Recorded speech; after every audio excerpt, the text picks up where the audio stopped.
Looks like the sound is fine. Great, let's go. I can see we have quite a few people still logging in, so we'll wait just a moment or two, for a few more attendees to join, and I'll be back with you in just a minute.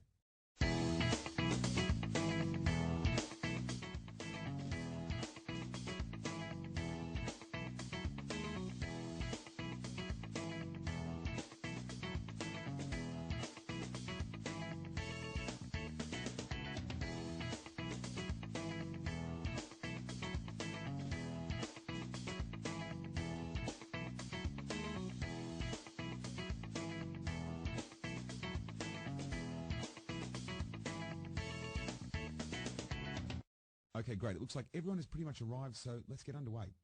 Firstly, hello and a very warm welcome along to this webinar. My name is James Denham and I'm the CEO of Positive Property, and I'll be your host for the session covering what we've coined the Positive Property Formula. Now, I'm going to deliver a ton of great information, and I would still like to make this a little bit of fun along the way for you. So if you don't mind, there may be a few slides that have a slightly humorous twist. So, just a quick one. You may want to grab a pen and a pad and take a few notes along the way, because there's going to be a lot of information delivered in this session. But don't worry too much if you don't grasp all the concepts and strategies throughout the webinar. There'll be a Q&A session at the end, and the last thing I want is for you to be feeling overwhelmed and confused. A little like this guy. Guys, my main goal for you is not to overwhelm you, but to give you an overview of what's actually possible when you implement, and then combine some of the key strategies available to property investors. And a lot of the time what we find is that even with some of our clients who consider themselves to be sophisticated investors, they get that aha light bulb moment after the presentation. So the content, it's not just for novice investors. So please sit back, enjoy, and take plenty of notes. Firstly, I just need to touch on the compliance side and highlight who we are and, well, who we are not. So Positive Property Investment are not accountants. We're not financial advisors and we're not solicitors, and you should always consult with your industry professionals before making any investment decisions. And part of what you learn in the Positive Property Formula is how to break through the jargon and get the independent professional advice you need to enable you to make the informed investment decisions that are right for you. So what are we going to cover in today's session? Well, firstly, the mainstream media keep harping on about if there is a property bubble, and if so, is it about to burst? We'll look at the property cycles and how educated investors make or time their entries using the property clock, and also one of the great property myths that buy and hold is slow. When you work out how this actually works, you'll probably never look at buy and hold investing the same. Then the most important key aspect to investing, finance structure. How we then use property to significantly lower your tax legally, and also who would like to know how to swap your income tax for high growth passive cash flow assets. And then using these strategies in what we call combinations to eliminate your home loan in 5 to 7 years.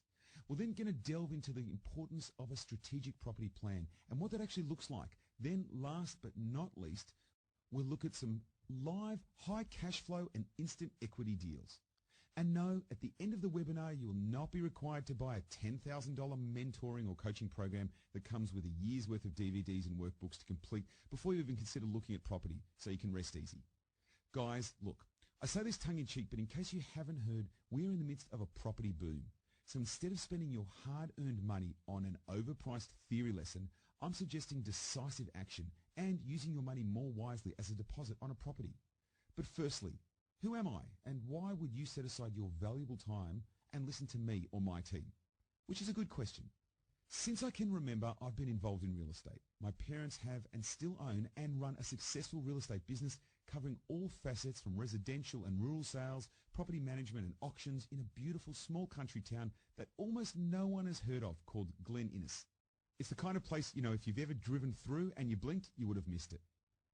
Now, I've also done my share of renovations, as I'm sure a lot of you have as well, and quite frankly, I'm done spending my valuable time weekend after weekend covered in dust, painting everything, paint on everything else but the wall it's supposed to go on and everything else that goes with renovation, and found a much easier and faster way to instantly force value on real estate, up to the tune of $130,000 without lifting a brush or spade, which I'll share with you a bit later. So stay on the webinar and I'll show you how we do it. And for many years, I worked in the building game, making a lot of money for everyone else, not to mention working the long, back-breaking hours in the sometimes searing Queensland heat, which, led me to do some smaller scale developments with my business partner. We started developing luxury waterfront villas and made good money, but worked out the top end of the market was the most vulnerable when market cycles enter into a down phase, which they always do. And we'll discuss that further later in the session. So that was not the place to be investing or holding assets as far as we were concerned. So now we're more focused on our investing and developing parcels of land in high growth areas and appealing to what is coined as affordable housing. Now this is the exact market we believe is the best investment sector bar none. Lower affordable entry point, low vacancy and easy to exit or sell should your situation require, given the massive pool of investor demand versus the high-end market, which is sparse to say the least. Look, there are a lot of these pop-up property marketing businesses, or what we call spruikers, that are there just for the quick buck when the market is booming, but are gone the minute there's a shift in sentiment and conditions change. At Positive Property, we don't just talk the talk, we actually walk the walk, and have done so for some time with both feet and a lot of skin in the game. Currently, we are developing and building 148 properties in well-researched, high-demand, high-growth areas with a gross realization of $52 million. In other words, we too are investors, just like you, so we must get it right or we stand to lose, much more than our shirt, and that comes down to research. You might be thinking where we get the raw data for our research and analysis, and these are just some of the places we mine for our information to make our investment decisions for both ourselves and our clients. These companies are the leaders when it comes to property research, and using multiple sources means we're getting unbiased, credible information to help us in our quest for accurate decision-making and wealth building. Of course, the information has to be interpreted and applied correctly in order for us to use it in a meaningful and profitable way.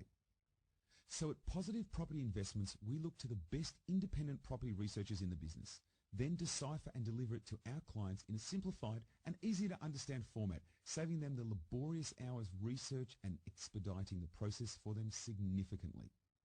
Now, obviously, we can't be investing in every hotspot location at once, but over time, we've had numerous requests from our clients to source property in areas which were on our radar but not developing ourselves. So we decided to overlay the same extensive research and due diligence we do for our own projects in these other areas for our clients, and Positive Property Investments was born. But we also came to the conclusion that for our clients to be successful in property investing, they too must have an experienced team of professionals to ensure that they are safeguarded in each of the key sectors of the property transaction process. And it all starts with independent research and a professional team to help implement. And over the years, we have searched high and low to source and build our team of professionals that we personally use, now called our advisory network, which we've now made available for select clients to assist with all the aspects of their property transactions, ranging from finance or financial planning, tax minimization, and asset protection, self-managed superannuation, legal and insurance advice, which I'm going to go into detail a little bit later on in the session. And we're also a corporate member of PIPA, the Property Investment Professionals of Australia. And as members, we adhere to a code of conduct which considers our client needs first and commits us to full disclosure and a high standard of best practice. So that's a little about who we are and how we came to be Positive Property. But enough of that for now. Let's get into the meat and potatoes part of the presentation. Let's get started with a question we get asked by many people who are undecided or sitting on the fence with property investment as a sound long-term vehicle for wealth building. The age-old question is, will the residential property bubble burst? And I'm going to give you the answer with a little history lesson, if I may. If we cast our minds back to the mid-60s, we'd just emerged from a major credit squeeze and finance dried up. In the late 60s, we had a nickel share boom and property was proclaimed an inferior investment. Then in the 70s, we had a recession. They have and always will happen, just a part of life. And in the late 70s, we had rising inflation and the OPEC oil crisis. And some of you may remember seeing signs similar to this. In 1983, there was another recession with high interest rates and peaking inflation. In the mid-80s, commentators were saying that residential property prices were too high.